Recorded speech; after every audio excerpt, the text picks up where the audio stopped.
संसद का 5 दिवसीय विशेष सत्र शुरू। प्रधानमंत्री नरेंद्र मोदी ने 2047 तक भारत को विकसित राष्ट्र बनाने की प्रतिबद्धता दोहराई। मुख्यमंत्री हेमंत सोरेन को ईडी ने भेजा चौथा समन। 23 सितंबर को पूछताछ के लिए बुलाया। नोटिस के खिलाफ याचिका पर आज सुप्रीम कोर्ट में सुनवाई। धनबाद में भू धसान से जमींदोज तीनों महिलाओं के निकाले गए शव। विधायक मथुरा प्रसाद महतो ने बीसीसीएल पर लगाया लापरवाही का आरोप। और सिमडेगा में आयोजित 20 दिवसीय मेजर ध्यानचंद सीनियर जिला हॉकी चैंपियनशिप संपन्न। पुरुष वर्ग के फाइनल में लिटिल टाइगर क्लब और महिलाओं में एसएस बालिका उच्च विद्यालय बनी विजेता।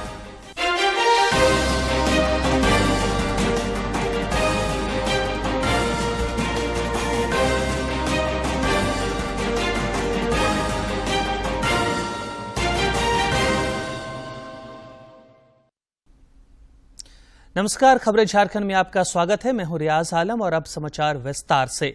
संसद का 5 दिवसीय विशेष सत्र आज से शुरू हो गया है। सदन के भीतर आज संसद की उपलब्धियों, अनुभवों और स्मृतियों पर चर्चा जारी है। सत्र के शुरुआत में लोकसभा अध्यक्ष ओम बिरला ने अपने संबोधन में नई दिल्ली में आयोजित G20 सम्मेलन के सफल आयोजन को लेकर देशवासियों को बधाई दी।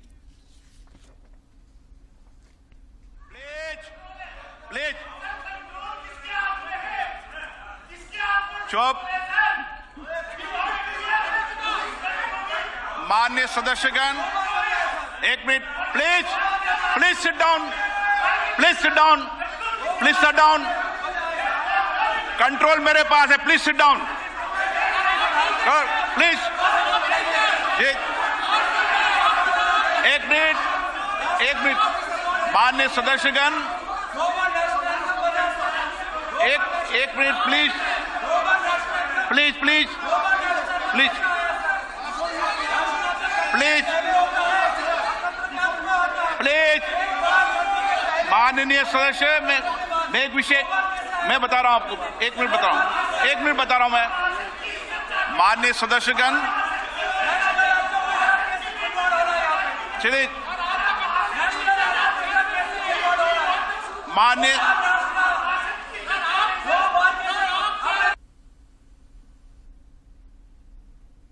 सदन के भीतर प्रधानमंत्री नरेंद्र मोदी ने अपने संबोधन में 75 वर्षों की संसदीय यात्रा का जिक्र किया। उन्होंने कहा कि आज का दिन देश के 75 वर्षों की यात्रा का स्मरण करने का अवसर है।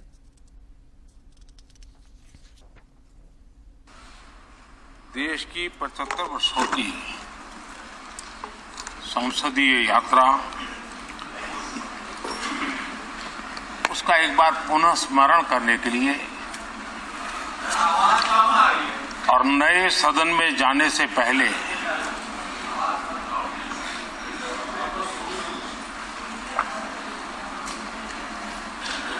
उन प्रेरक पलों को, इतिहास की महत्वपूर्ण घड़ी को स्मरण करते हुए आगे बढ़ने का ये अवसर है। हम सब इस ऐतिहासिक भवन से विदा ले रहे हैं।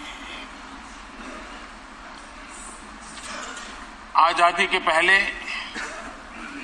ये सदन इंपीरियल लेजिस्लेटिव काउंसिल का स्थान हुआ करता था। आजादी के बाद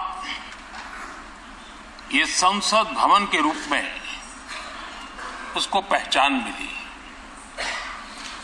ये सही है, इस इमारत के निर्माण करने का निर्णय विदेशी शासकों का था, लेकिन ये बात हम न कभी भूल सकते हैं और हम गर्व से कह सकते हैं कि इस भवन के निर्माण में पसीना मेरे देशवासियों का लगा था, परिश्रम मेरे देशवासियों का लगा था और पैसे भी मेरे देश के लोगों के।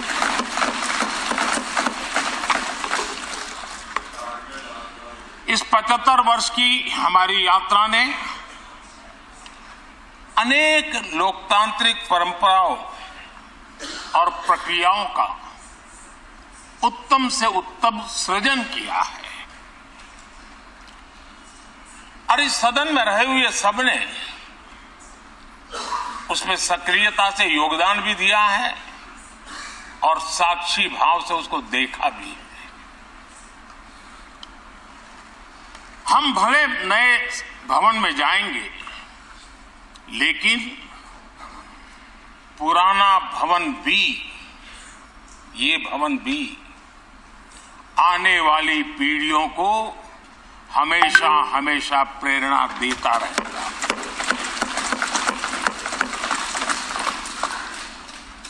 ये भारत के लोकतंत्र की स्वर्णिम यात्रा का एक महत्वपूर्ण अध्याय है, जो सारी दुनिया को भारत की रगों में लोकतंत्र का सामर्थ्य कैसे है, इसका परिचित कराने का काम इस इमारत से होता रहेगा। आदरणीय अध्यक्ष जी, अमृतकाल की प्रथम प्रभा का प्रकाश राष्ट्र में एक नया विश्वास, नया आत्मविश्वास, नया उमंग, नए सपने, नए संकल्प और राष्ट्र का नया सामर्थ्य उसे भर रहा है। चारों तरफ आज भारतवासियों की उपलब्धि की चर्चा हो रही है और गौरव के साथ हो रही है। ये हमारे 75 साल के संसदीय इतिहास का एक सामूहिक प्रयास का परिणाम है।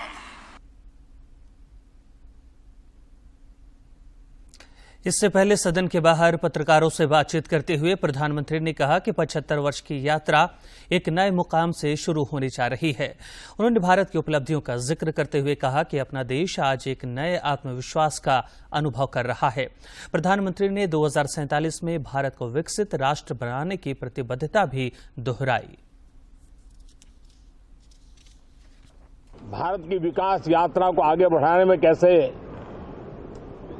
अपनी भूमिका अदा करें, ऐसे अनेक एक के बाद एक भारत के गौरव को बढ़ाने वाले, एक प्रकार से उत्सव का माहौल, उत्साह का माहौल, उमंग का माहौल और सारे देश में एक नया आत्मविश्वास हम सब अनुभव कर रहे हैं। उसी समय संसद का ये सत्र, इस पार्श्वभूमि में संसद का ये सत्र, ये सही है कि सत्र छोटा है, लेकिन समय के हिसाब से ये बहुत बड़ा है। ऐतिहासिक निर्णयों का एक सत्र है।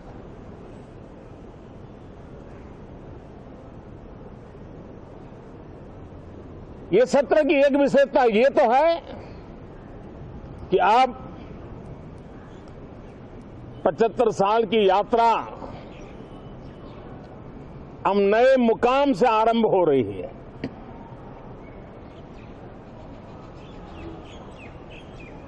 जिस मुकाम पर 75 साल की यात्रा की, वो अत्यंत प्रेरक पल, और अब नए स्थान पर उस यात्रा को आगे बढ़ाते समय नए संकल्प, नई ऊर्जा, नया विश्वास और समय सीमा में 2047 में इस देश को डेवलप कंट्री बना करके रहना है। इसके लिए आने वाले जितने भी निर्णय होने वाले हैं, वो इस नए संसद भवन में होने वाले हैं और इसलिए अनेक प्रकार से महत्वपूर्ण ये सत्र है। विशेष सत्र से पहले कल सरकार ने सर्वदलीय बैठक बुलाई। लोकसभा में सदन के उपनेता रक्षा मंत्री राजनाथ सिंह, केंद्रीय मंत्री और राज्यसभा में सदन के नेता पीयूष गोयल और संसदीय कार्य मंत्री प्रहलाद जोशी ने बैठक में सरकार का प्रतिनिधित्व किया। बैठक में 34 दलों के नेता शामिल हुए। सरकार की ओर से सत्र के सुचारू संचालन के लिए सभी दलों से सहयोग मांगा गया। नॉर्वे के पूर्व अंतर्राष्ट्रीय विकास एवं पर्यावरण मंत्री और संयुक्त राष्ट्र के पूर्व अवर महासचिव एरिक सोलहेम ने कल राजभवन में राज्यपाल सीपी राधाकृष्णन से शिष्टाचार मुलाकात की।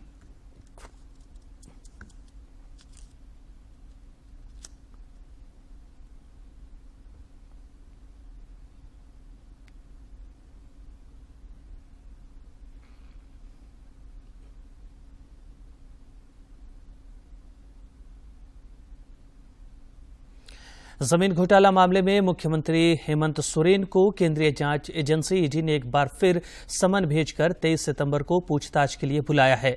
ईडी की ओर से मुख्यमंत्री को भेजा गया यह चौथा समन है।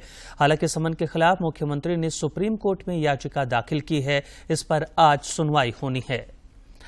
हैदराबाद में आयोजित 2 दिवसीय कांग्रेस कार्य समिति की बैठक में झारखंड प्रदेश कांग्रेस अध्यक्ष राजेश ठाकुर और पार्टी विधायक दल के नेता आलमगीर आलम शामिल हुए। इस दौरान प्रदेश अध्यक्ष ने राज्य में चल रहे कार्यक्रमों के बारे में पार्टी के राष्ट्रीय अध्यक्ष मल्लिकार्जुन खड़गे और वरिष्ठ नेता राहुल गांधी को जानकारी दी। विश्वविख्यात शांति निकेतन यूनेस्को की विश्व धरोहर सूची में शामिल कर लिया गया है। प्रधानमंत्री नरेंद्र मोदी ने इसके लिए राष्ट्र को बधाई दी है।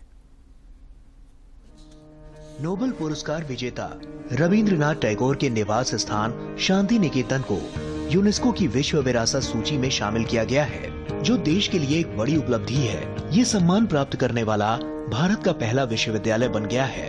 प्रधानमंत्री नरेंद्र मोदी ने ट्वीट कर कहा, खुशी है कि गुरुदेव रविंद्रनाथ टैगोर के दृष्टिकोण और भारत की समृद्ध सांस्कृतिक विरासत के प्रतीक शांति निकेतन को यूनेस्को की विश्व विरासत सूची में शामिल किया गया है। ये सभी भारतीयों के लिए गर्व का क्षण है। शांति निकेतन पश्चिम बंगाल के बीरभूम जिले में एक सांस्कृतिक स्थल है, जो अपने ऐतिहासिक और सांस्कृतिक महत्व के लिए जाना जाता है। ये मूल रूप से रविंद्रनाथ टैगोर के पिता देवेंद्रनाथ टैगोर द्वारा निर्मित एक आश्रम था और बाद में रविंद्रनाथ टैगोर द्वारा स्वयं एक विश्वविद्यालय के रूप में विकसित किया गया था। शांति निकेतन में स्थित विश्व भारती भारत के सबसे प्रतिष्ठित विश्वविद्यालयों में से एक है, जहां मानविकी, सामाजिक विज्ञान, विज्ञान, ललित कला, संगीत, प्रदर्शन कला, शिक्षा, कृषि विज्ञान और ग्रामीण पुनर्निर्माण में पाठ्यक्रम संचालित किए जाते हैं। दुनिया को भारत में समाहित करने के अर्थ वाले विश्व भारती की स्थापना टैगोर ने 1921 में शांति निकेतन और श्री निकेतन नाम के जुड़वा शहर में की थी। नोबेल पुरस्कार पाने वाले पहले एशियाई टैगोर द्वारा स्थापित इस संस्था को स्वतंत्रता से पहले कॉलेज के रूप में देखा जाता था। 1951 में इसे संसद के एक कानून द्वारा राष्ट्रीय महत्व की संस्था घोषित किया गया और इसे केंद्रीय विश्वविद्यालय का दर्जा दिया गया। Bureau report, TD news. Bharat की G20 की अध्यक्षता के तहत फ्रेमवर्क वर्किंग ग्रुप की चौथी और अंतिम बैठक आज से छत्तीसगढ़ के रायपुर में शुरू होगी। 7 से 19 सितंबर तक रायपुर में आयोजित होगी। बैठक की अध्यक्षता वित्त मंत्रालय की सलाहकार चांदनी रैना और HM ट्रेजरी ब्रिटेन के मुख्य आर्थिक सलाहकार सैम बेकेट करेंगी। इस बैठक में G20 सदस्य राष्ट्रों और आमंत्रित देशों सहित कई अंतर्राष्ट्रीय और क्षेत्रीय संगठनों के 65 से ज्यादा प्रतिनिधि हिस्सा लेंगे। इस बैठक के दौरान भारतीय रिजर्व बैंक जन भागीदारी कार्यक्रमों की एक श्रृंखला की मेजबानी करेगा। इसमें डिजिटल बैंकिंग और वित्तीय समावेशन पर पैनल चर्चा सहित वित्तीय साक्षरता कार्यक्रम, G20 जागरूकता कार्यक्रम, पेंटिंग और स्लोगन राइटिंग प्रतियोगिता शामिल है। धनबाद में बीसीसीएल के कुसुंडा एरिया के कोलियारी में भूधसान से जमींदोज हुई तीनों महिलाओं की शव निकाल ली गई। इस बीच झामुमो के टुंडी विधायक मथुरा प्रसाद महतो ने बीसीसीएल पर लापरवाही का आरोप लगाया है। उन्होंने बीसीसीएल से ग्रामीणों के पुनर्वास का भी आग्रह किया है। और इसका दोषी कौन है? पर आप ही लोग हैं। अब यहाँ पर जब तक जो मुख्य बाधा था वो पेड़ कटाया, वो भी उनका जो है पेड़ कटाए राशि से उसका अनापत्ति नहीं मिलेगा। अब कटिंग होगा लोग वहाँ हमारा प्रोग्राम में है कि इन पर कार्रवाई हो, इन पर मुकदमा हो, ताकि ऐसे लोग दोबारा घटना नहीं घटे। बढ़ेंगे आगे। रक्षा मंत्रालय ने प्रलय बैलिस्टिक मिसाइल की रेजिमेंट के अधिकरण को मंजूरी प्रदान कर दी है और नियंत्रण रेखा पर तैनात किया जाएगा। रक्षा मंत्रालय के अधिकारियों के मुताबिक यह फैसला हाल ही में रक्षा अधिग्रहण परिषद की बैठक में लिया गया। अधिकारियों ने बताया कि कम दूरी की सतह से सतह पर मार करने वाली मिसाइल प्रलय के शामिल होने से सेना की युद्ध लड़ने की क्षमता और अधिक मारक हो जाएगी। यह मिसाइल सशस्त्र बलों को वास्तविक युद्ध क्षेत्रों में दुश्मन के ठिकानों और प्रमुख प्रतिष्ठानों पर हमला करने की क्षमता देगी। प्रलय भारत की पहली सामरिक अर्ध बैलिस्टिक मिसाइल है। प्रधानमंत्री नरेंद्र मोदी द्वारा शुरू की गई पीएम विश्वकर्मा योजना के तहत स्थानीय कारीगरों को कौशल से जोड़कर उन्हें आत्मनिर्भर बनाने का प्रयास किया जा रहा है। रांची के कारीगर भी मानते हैं कि उन्हें केंद्र सरकार ने बड़ा तोहफा दिया है। लकड़ी को अलग अलग शक्ल देने में माहिर रांची के अनूप कुमार विश्वकर्मा को मूर्ति कला का हुनर अपने पूर्वजों से मिला है। इनका कहना है कि प्रधानमंत्री नरेंद्र मोदी ने पीएम विश्वकर्मा योजना को लॉन्च करके कारीगरों का सम्मान किया है। इन्हें उम्मीद है कि इस योजना से कारीगरों के जीवन में बदलाव नजर आएगा। अनूप कुमार विश्वकर्मा कहते हैं, योजना के तहत मिलने वाली सुविधाओं से काम में तेजी आएगी। पीएम योजना के अंतर्गत जो आज के दिन जो उद्घाटन किया गया है, हम लोगों के लिए एक बहुत बड़ा वरदान होगा।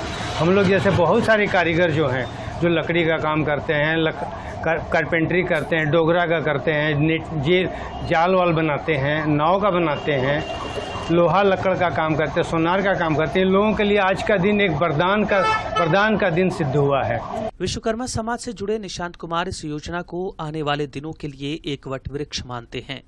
इनका कहना है कि पीएम विश्वकर्मा योजना का लाभ लेकर कारीगर प्रशिक्षित होकर वित्तीय लाभ लेकर अपने आप को स्थापित कर सकेंगे। सबको टूल्स प्रोवाइड किया जाएगा, सबको शिक्षा दिया जाएगा और ट्रेनिंग दिया जाएगा, और साथ में जब आप वो सीख जाएंगे, वो टूल्स को यूज़ उनको मिलेगा तो फिर करेंगे क्या, उसके लिए फिर और फंड भी उनको मिलेगा ताकि वो उस रोजगार को इस्टेब्लिश कर सके और अपना जीवन यापन अच्छे से कर सके। कारीगरों का कहना है कि विश्वकर्मा योजना का लाभ उठाकर अब वे आत्मनिर्भरता की ओर कदम बढ़ाएंगे और निश्चित रूप से वो वोकल फॉर लोकल के नारे को बुलंद करेंगे। ये जो अभी प्रधानमंत्री योजना जो आज लॉन्च किए हैं, इसमें बहुत सा बेनिफिट हम लोग को मिलेगा। प्रधानमंत्री विश्वकर्मा योजना स्थानीय कारीगरों को केंद्र में रखकर चलाई जा रही है। यह भारत सरकार की एक महत्वाकांक्षी योजना है। राज्य से कर्मवीर की रिपोर्ट। प्रधानमंत्री नरेंद्र मोदी 24 सितंबर को मन की बात कार्यक्रम के जरिए देशवासियों के साथ अपने विचार साझा करेंगे। प्रधानमंत्री ने इस कार्यक्रम के लिए लोगों से अपने सुझाव देने का आग्रह किया है। लोग टोल फ्री नंबर 1800-117800 पर मिस कॉल देकर रिकॉर्ड करा सकते हैं। माईगॉव फोरम या नमो ऐप पर भी लोग अपने सुझाव दे सकते हैं। और अब कुछ खबर राज्य के विभिन्न जिलों से।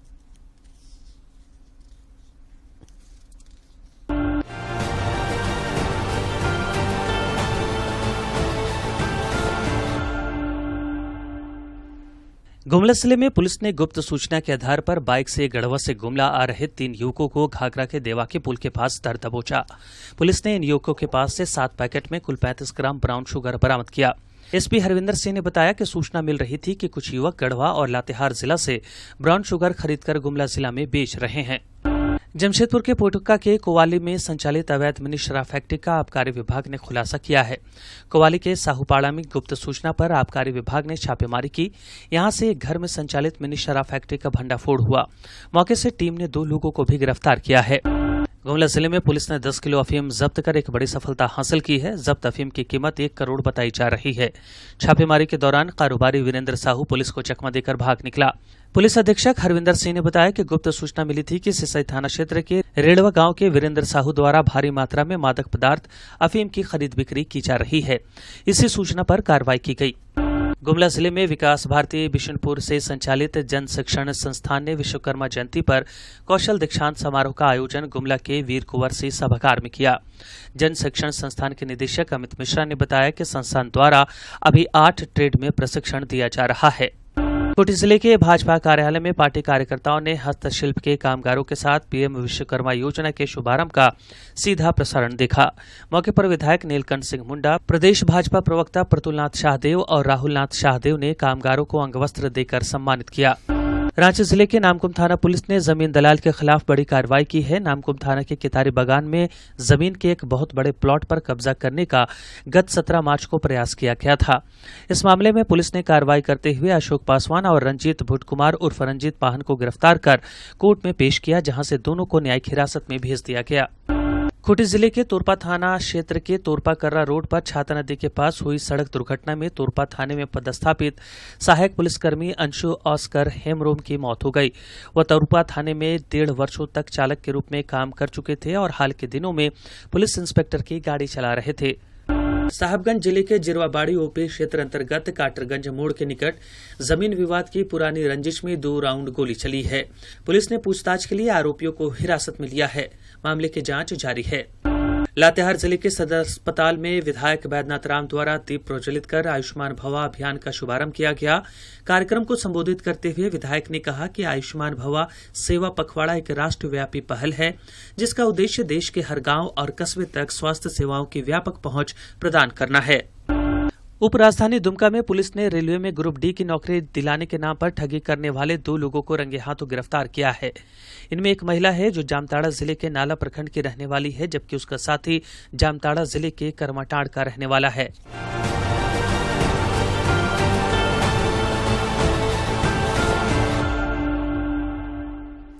राजधानी रांची समेत राज्य भर में विश्वकर्मा पूजा धूमधाम से मनाई गई। हजारीबाग जिले में इस मौके पर सांस्कृतिक कार्यक्रम का भी आयोजन किया गया। हजारीबाग टाउन रेलवे स्टेशन को इस दौरान दुल्हन की तरह सजाया गया था। देर रात तक लोग इसका अवलोकन करते रहे। सिमडेगा जिले में आयोजित 20 दिवसीय 18वीं मेजर ध्यानचंद सीनियर जिला हॉकी चैंपियनशिप का समापन हो गया है।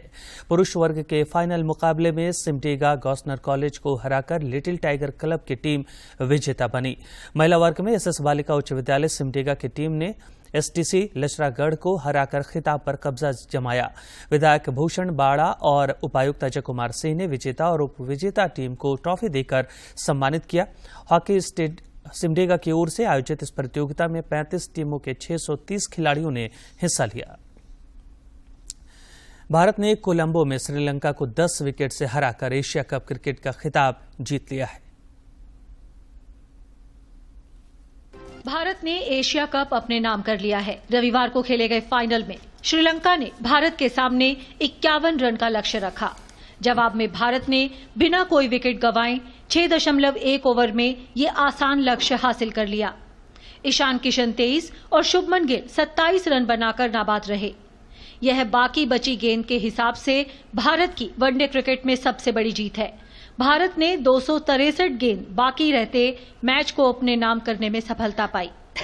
वहीं भारत ने रिकॉर्ड 8वीं बार एशिया कप जीता है। भारतीय टीम एशिया कप की सफलतम टीम है।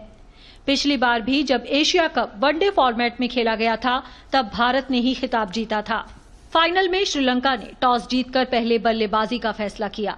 बारिश के कारण ये मैच थोड़ा देरी से शुरू हुआ।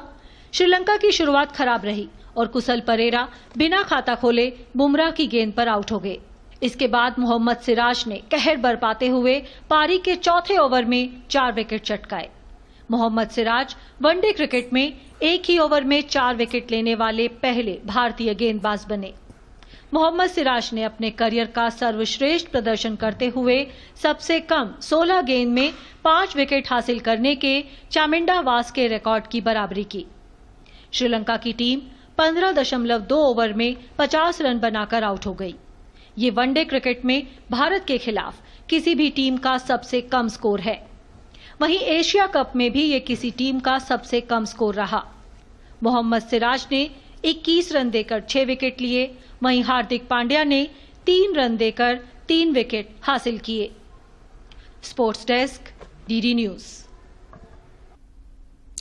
राजधानी रांची समेत राज्य के कई हिस्सों में अगले 3 दिनों तक हल्के से मध्यम दर्जे की बारिश का अनुमान व्यक्त किया गया है। मौसम विज्ञान केंद्र रांची ने इस दौरान वज्रपात की भी चेतावनी जारी की है। इसे लेकर येलो अलर्ट जारी किया गया है।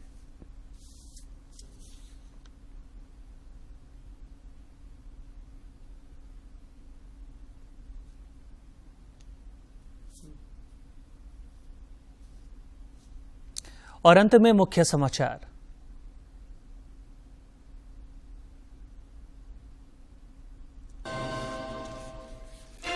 संसद का 5 दिवसीय विशेष सत्र शुरू। प्रधानमंत्री नरेंद्र मोदी ने 2047 तक भारत को विकसित राष्ट्र बनाने की प्रतिबद्धता दोहराई। मुख्यमंत्री हेमंत सोरेन को ईडी ने भेजा चौथा समन। 23 सितंबर को पूछताछ के लिए बुलाया। नोटिस के खिलाफ याचिका पर आज सुप्रीम कोर्ट में सुनवाई। धनबाद में भू धसान से जमींदोज 3 महिलाओं के निकाले गए शव। विधायक मथुरा प्रसाद महतो ने बीसीसीएल पर लगाया लापरवाही का आरोप। और सिमडेगा में आयोजित 20 दिवसीय मेजर ध्यानचंद सीनियर जिला हॉकी चैंपियनशिप संपन्न। पुरुष वर्ग के फाइनल में लिटिल टाइगर क्लब और महिलाओं में एसएस बालिका उच्च विद्यालय बनी विजेता।